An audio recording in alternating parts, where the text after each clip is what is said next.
এসেছি ঘাটশিলায় বুরুডি লেকে। বেশ ভালো জায়গা পেলাম, সেটা হচ্ছে যেখানে পাওয়া যাচ্ছে শালপাতা চিকেন। বেশ ভালো কোজি, এবং এখানে দেখছি 3 জন, এখানে 1 জন, মানে টোটাল 4 জন এখানে থাকতে পারো। সুইমিং পুল এরিয়াটা বেশ বড় এবং ওখানে বসার জায়গাও রয়েছে। রাত্রেবেলায় এখানে তোমরা বনফায়ারও করতে পারো। থার্ড ফ্লোরে এখানে রয়েছে একটা গেম জোন, যেখানে পুল খেলতে পারবে, এখানে বল রয়েছে, এখানে ক্যারামও রয়েছে। আমি এই এতটা পথ হেঁটে এলাম, আমরা একটি মাত্র বাড়ি দেখলাম, সেটাও আবার মানে জরাজীর্ণ অবস্থায়, তিরপল টাঙানো আছে, পুরোটা এরকম শুনশান। ধারাগিরি ফলসে পেছনে নিয়ে হচ্ছে ফলস, আর এটার সামনেই পাশেই একটা ছোট্ট মূর্তি আছে, মা দুর্গার মূর্তি মনে হলো দেখে, হাতে ত্রিশূল ধরে আছে, দারুণ। তো হ্যালো সবাইকে, অনেক দিন পর একটা ব্লগ আসছে। আমরা এসেছি ঘাটশিলায় বুরুডি লেকে। এটা একটা ফেমাস লেক। জানি না কতজন জানে না জানে, আমিও জানতাম না যদিও বা। আমরা যেখানে স্টে করেছি হোটেল অ্যাটমসফিয়ার, ওখান থেকে এই লেকটা হচ্ছে 8 থেকে 9 কিলোমিটার। মানে তোমাদের আসতে প্রায় 20 থেকে 25 মিনিট টাইম লাগবে। রাস্তাটা যে খুব ভালো বলবো না, মানে ওয়ান ওয়ে রাস্তা, খুবই মানে ভালোভাবে আসতে হবে। আমরা ওই জন্য রাত করতে চাইছি না, বেশি রাত করে কেউ এসো না। আমি চাইছি যে সূর্য যতক্ষণ না ডুবছে তার আগেই আমরা যাতে ফেরত যেতে পারি রাস্তাটার জন্য, তাই সেই ভেবে সবাই এসো, সেই টাইমটা ধরে। ঘাটশিলা ঝাড়খণ্ড রাজ্যের পূর্ব সিংভূম জেলায় সুবর্ণরেখা নদীর তীরে অবস্থিত একটি অত্যন্ত জনপ্রিয় পর্যটন কেন্দ্র। এটি তার মনোরম প্রাকৃতিক সৌন্দর্য, পাহাড়, জঙ্গল এবং ঝর্ণার জন্য বিখ্যাত। এই বুরুডি লেক ছাড়াও আরেকটা জায়গা আছে, সেটা হচ্ছে ধারাগিরি ফলস। বাট ফলসটা আমরা এখন যাব না, যেহেতু অনেকটা বেলা হয়ে গেছে, সূর্য ডুবে গেছে অলমোস্ট। তো আমরা ডিসাইড করলাম এখান থেকে আমরা রিটার্ন যাব, আমাদের হোটেলে নাইট স্টে করব, তারপরে কালকে সকালবেলায় তো হোটেলটাই যেটা আছে, যেখানে আমরা আছি ওখানে বাইরেটাই অনেক বড় স্পেস, যেটা তোমাদেরকে দেখাবো গিয়ে করে। রাত্রেবেলায় কতটা কি দেখাতে পারবো জানি না, কিছুটা রাত্রে দেখাবো, কিছুটা কাল সকালে দেখাবো। তো এখন যাই, ফিরি। আর এখানে একটা মেলার মতন বসেছে, বেশ সুন্দর সব কিছু জিনিসপত্র এখানে পাওয়া যাচ্ছে। ইভেন খাওয়া টাওয়ার যদি কেউ না খেয়ে আসো, এখানে কিন্তু খেতেও পারবে, মানে কম টাকায় থালিও পাওয়া যাচ্ছে। এখানে দেখলাম 100 বা 90 রুপিস এরকম থালি পাওয়া যাচ্ছে। তো বেশ ভালো লাগলো জায়গাটা। মানে ঘাটশিলা যদি আসো, ঘাটশিলা থাকতে গেলে অনেকগুলো জায়গা ঘোরার আছে, তার মধ্যে এই দুটো জায়গা হচ্ছে সব থেকে ফেমাস, মানে বেস্ট লোকেশন। আর অনেক বেশি টুরিস্ট আসে এখানে। বলেছি একটা দিন। আমরা জাস্ট যেখানে এন্ট্রিটা বুরুডি ড্যামের, এখানে ঢুকতে বাঁদিকে একটা বেশ ভালো জায়গা পেলাম, সেটা হচ্ছে যেখানে পাওয়া যাচ্ছে শালপাতা চিকেন, শালপাতার পোড়া চিকেন। তো এখন যাবো, খাবো। তো লেটস সি কেমন খেতে, আই গেস ভালো হবে। অনেকের মুখে আমি এটা শুনেছি, শালপাতায় মোড়া চিকেন খুব খেতে সুন্দর হয়, এবং এটা পুরো একদম অথেন্টিকভাবে ওরা বানাচ্ছে, শালপাতা দিয়ে মোড়া, কাঠ কয়লা দিয়ে। খেয়ে দেখি।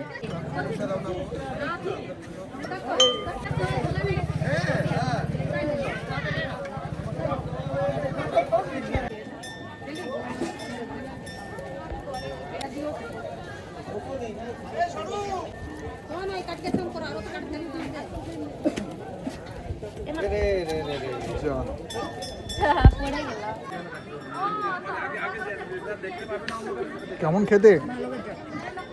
টেস্ট আছে ভালো? কাঁচা মশলার গন্ধ নেই তো? না, একটা সেই চারকোলের গন্ধ আছে। ওটা থাকবেই, ওটা তো পুরো একদম পোড়ানো না, চারকোলের। খুব ভালো, ট্রাই করো। তোমরা চাইলে এখানে সপরিবারে নৌকা বিহারও করতে পারো, কিন্তু সন্ধে হয়ে যাওয়ায় আমরা সেটা আর করতে পারলাম না। তাই আমরা এখানকার প্রাকৃতিক সৌন্দর্যটাকে উপভোগ করছিলাম।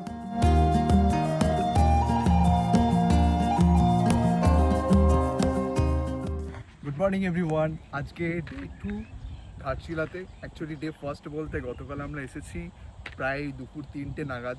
অ্যাকচুয়ালি আমাদের সাডেন প্ল্যান হয়েছিল, আগে রিয়া বললো।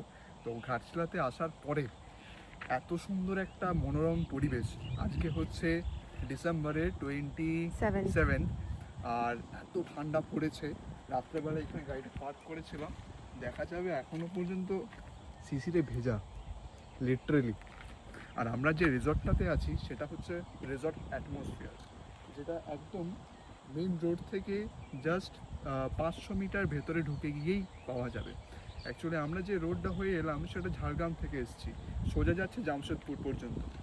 আমরা ঘাটশিলাতে আসার পর অনেকগুলো রিসর্ট খুঁজছিলাম, যেহেতু আমরা উইকেন্ডে এসেছি সুতরাং আমরা বুঝতে পারিনি যে এতটা ভিড় হবে বলে। আর যখন আমরা এখানে এসেছি তখন আমরা অনেকগুলো রিসর্টকে দেখছিলাম যে কোনটা ভালো হবে, কারণ আমাদের স্টে হচ্ছে একদিনের জন্য, 2-4টে জায়গা ঘোরার আছে, তারপরে ব্যাক টু হোম। আর এখন আমরা যে রিসর্টটাতে রয়েছি এখানে অনেকগুলো ক্যাটাগরি রুম আছে। আমরা যে রুমটাতে ছিলাম সেটা হচ্ছে রেড কটেজ। একটু পরে তোমাদেরকে দেখাচ্ছি রুমের রিভিউটা, মানে রুম কি বলে রুম ট্যুরটা। হ্যাঁ, আর এটা পেট ফ্রেন্ডলি হওয়ার জন্য সবথেকে বেস্ট একটা জায়গা। অনেকগুলো হোটেল আছে ঘাটশিলাতে, মানে অনেক কম সংখ্যক হোটেল আছে যেগুলোতে পেট ফ্রেন্ডলি। এই রিসর্টটাতে রয়েছে টেন্টের অপশন, প্রচুর টেন্ট রয়েছে, আছে কিছু রুমের অপশন এবং খোলামেলা জায়গা, বসে খেলে আরামসে তোমরা এখানে থাকতে পারবে। বাচ্চা কাচ্চাদের নিয়ে এলে কোনো অসুবিধাই হবে না। পার্কিংয়ের প্রচুর বড় স্পেস। আর টেন্টগুলো আমার অতটা পছন্দ হয়নি কারণ ঠান্ডার জন্য। আর যে রুমটাতে আমরা ছিলাম সেটা বেশ কমফোর্টেবল রুম, এসি আছে, সমস্ত কিছু ফ্যাসিলিটিস আছে, গিজার আছে। উপরে ওই যে বিল্ডিংটা দেখা যাচ্ছে ওই বিল্ডিংয়ের মধ্যে কিন্তু রুমস অ্যাভেলেবেল আছে, যেগুলো পুরো 1 BHK ফ্ল্যাটের মতো। কিচেন রয়েছে সেপারেট, আলাদা বেডরুম রয়েছে, একটা ডাইনিং রয়েছে, বেশ ভালো ব্যালকনি। তো লেটস সি, চলো যাই, আমাদের রুমটা আগে দেখাই তোমাদেরকে এবং এই পুরো জায়গাটা তোমাদেরকে একবার ঘুরে দেখাই।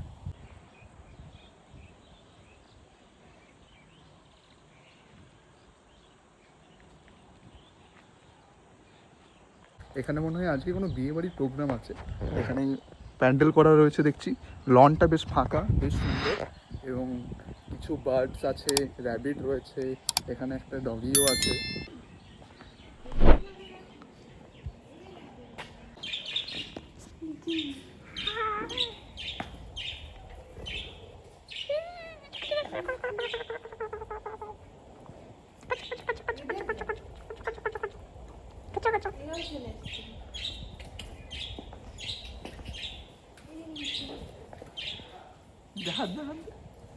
কিছু করবে না।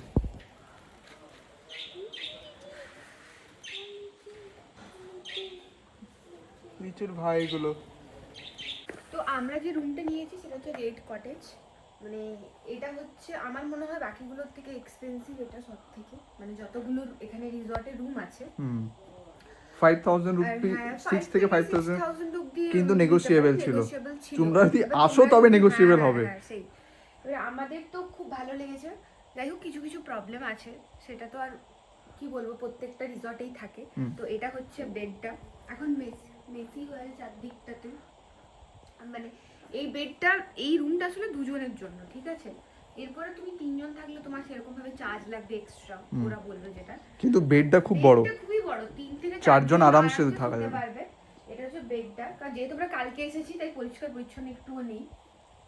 এটা হচ্ছে বাথরুম, বাথরুমটা বেশ ভালো, খুবই ভালো, বেশ ভালো, পরিষ্কার পরিচ্ছন্ন, খুব ভালো। আর এটার সামনে একটা এরিয়া আছে, বেসিন এরিয়া, এটা আলাদা করে, এটা বাথরুমের সাথে নেই, কিন্তু এটা আমার খুব ভালো লেগেছে। এই এরিয়াটা চেঞ্জিং রুমের মতন চেঞ্জও করতে পারো, ড্রেস চেঞ্জ প্লাস বেসিন এরিয়াটা, তার সাথে একটা আলমারি দিয়েছে। এটা তো সব জায়গায় থাকেই, এটা নতুন করে কি বলবো। আর এখানে তুমি চেয়ার পাবে, চেয়ার আছে দুটো প্লাস টিভি, এটা তো প্রত্যেকটাতেই থাকে। এটা মোটামুটি ঠিকঠাক রুমটা, প্লাস এসি, গিজার, এগুলো তো নর্মাল, তুমি যেহেতু ভালো এক্সপেন্সিভ একটা রুম নিচ্ছ। আর এখানে একটা বড় কার্টেন আছে, এই কার্টেন থেকে সুইমিং পুল ভিউটা দেখা যায়, ভিউটা দেখা যাবে ঠিক এরকম।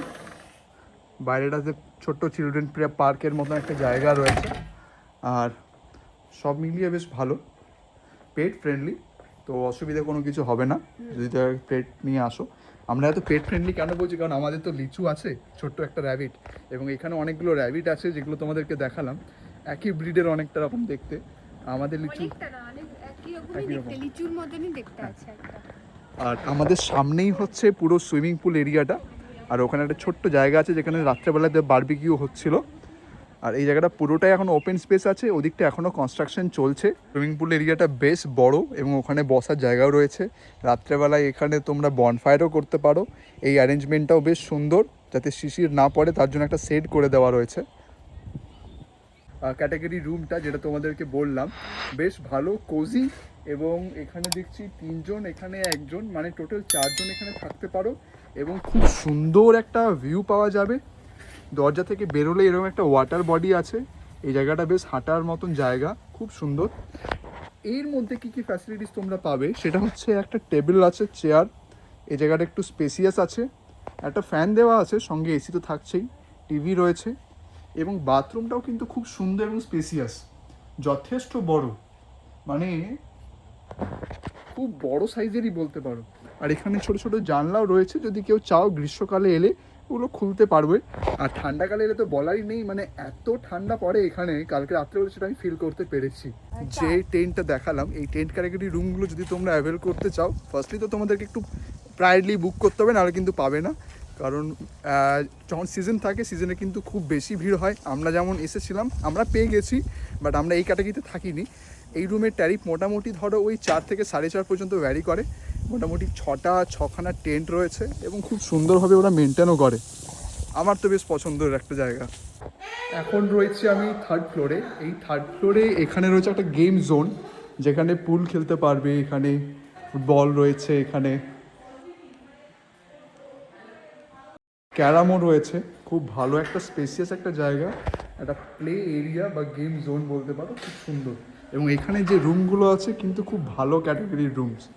আর দেখাচ্ছি সেটা, যেমন এই রুমটা যদি আমি তোমাদেরকে দেখাই, বেশ স্পেসিয়াস রুম।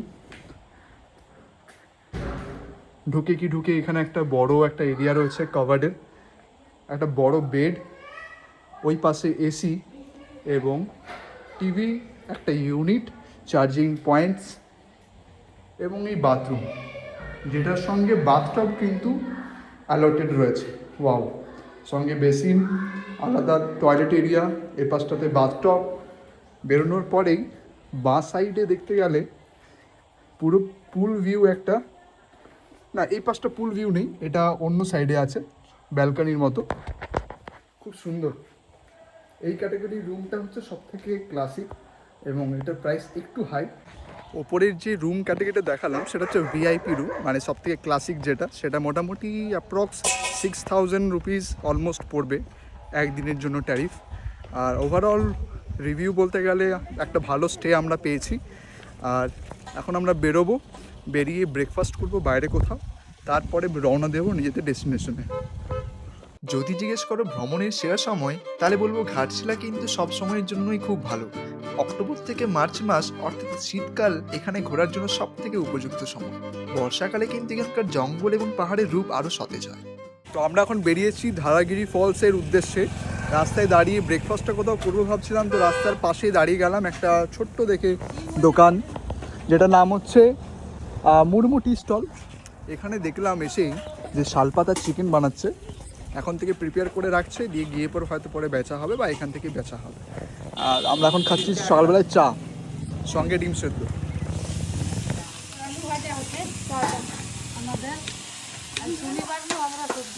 আলু ভাজা হচ্ছে না?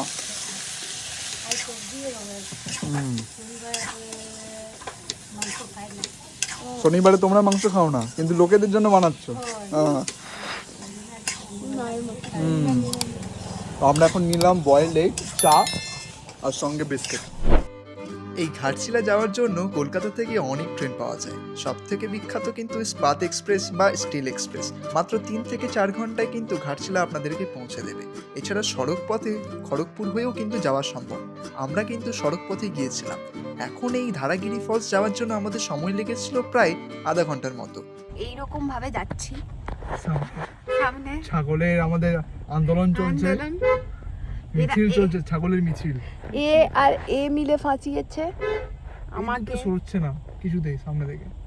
তো আমরা এখন গাড়িটাকে রেখে দিলাম একটা পয়েন্টে, এরপর আমরা হেঁটে হেঁটে উঠছি চড়াও পথে, সেটা হচ্ছে ধারাগিরি ফলস দেখার জন্য। গ্রামের রাস্তা একদম সরু সংকীর্ণ, যদি কেউ বড় গাড়ি নিয়ে আসো তাহলে বলবো একটু ভালো ড্রাইভ করতে পারলে বেটার। সব গাড়ি যাবে না, মানে বড় এক্সইউভি টাইপের গাড়ি হলে বেটার। হ্যাচব্যাক আর ছোটো গাড়ি তো নিয়ে আসার ভুল একদম করবেন। তো আমরা এরকম পাথুরের রাস্তা, চড়াটা তুমি বুঝতে পারছো, এখান থেকে এইটুকু মাত্র, এরকম অবস্থায় আমরা যাচ্ছি, চারিদিকে ঘন জঙ্গল। ট্রেকিংটা হয়ে যাচ্ছে, মর্নিং ওয়াকটা হয়ে যাচ্ছে, কার্ডিও হয়ে যাচ্ছে। খাওয়া না খেয়ে খেলাম ওই ডিম সিদ্ধর জোরে আমরা হেঁটে চলেছি। আমাদের হাঁটা প্রায় 15 মিনিট হলো, অনেকটা হাঁটলাম। পাহাড়ি পথ একটু হাঁটতে গেলে একটু মানে হাঁপিয়ে পড়ছি। এখনও হাঁপাইনি যদিও, রিয়া একটু হাঁপিয়ে গেছে। না আমি হাঁপাইনি, রিয়া জিম যায়, কার্ডিও করে, আমি কিন্তু যাই না। আমি কার্ডিও করি না।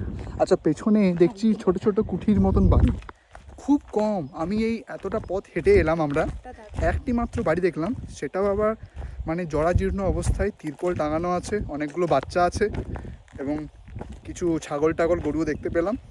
আর বাকি পুরোটা এরকম শুনশান, কোথাও কিচ্ছু নেই, শুধু রাস্তা, সংকীর্ণ রাস্তা জঙ্গলের মধ্যে দিয়ে। একটা আলাদাই অনুভূতি আছে যে ট্রেক করার, কিন্তু কতটা ঝর্ণাটা এখনও পর্যন্ত বুঝতে পারছি না। ওখানে বাচ্চাগুলো বলছে যে চলো আমরা নিয়ে যাচ্ছি ঝর্ণা দেখাতে তোমাদেরকে, তোমরা না নিয়ে গেলে হারিয়ে যাবে। হারিয়ে গেলে আবার ফেরত আসবো, আবার যাব, কি আছে, আবার যাবো, আমাদের তো টাইমই টাইম। এই জায়গাগুলি ছাড়াও আপনারা এখানের আরও কয়েকটি ভালো ভালো জায়গা ঘুরে দেখতে পারেন, যেমন ফুলডুংরি পাহাড়। এখান থেকে সূর্যোদয় ও সূর্যাস্তের চমৎকার দৃশ্য দেখা যায়। রঙ্কিনী মন্দির, এটি একটি প্রাচীন ও জাগ্রত মন্দির হিসাবে পরিচিত। আর হলো গালুড়ি ড্যাম, ঘাটশিলার কাছেই সুবর্ণরেখা নদীর ওপর এই বাঁধটি অবস্থিত।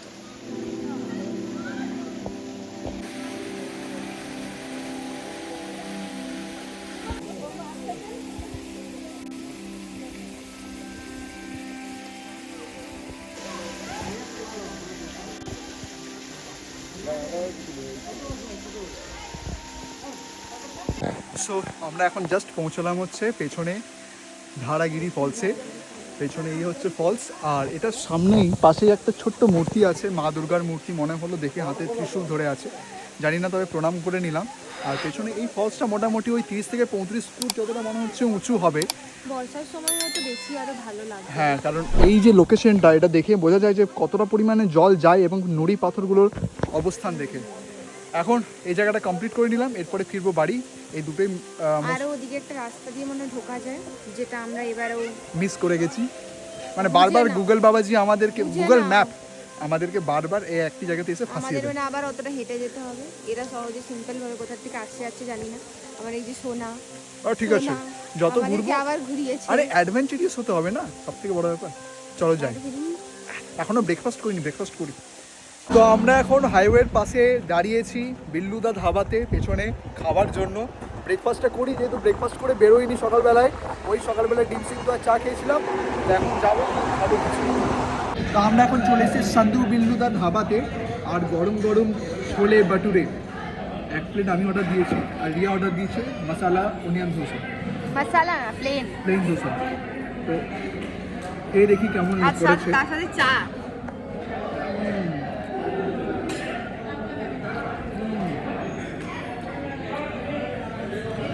দারুণ। তার সাথে চাটা কি বলবে? চা তো অলওয়েজ ভালো লাগে, আবার মাটির ভাঁড়ে তন্দুর চা। আর লিচু আমাদের জার্নিটা খুব এনজয় করছে। লিচু বলো, লিচু ভয় পেয়ে যায়, ভয় পেয়ে যাচ্ছে, ও আদর খাবে শুধু, খাবার খাবে না, শুধু আদর।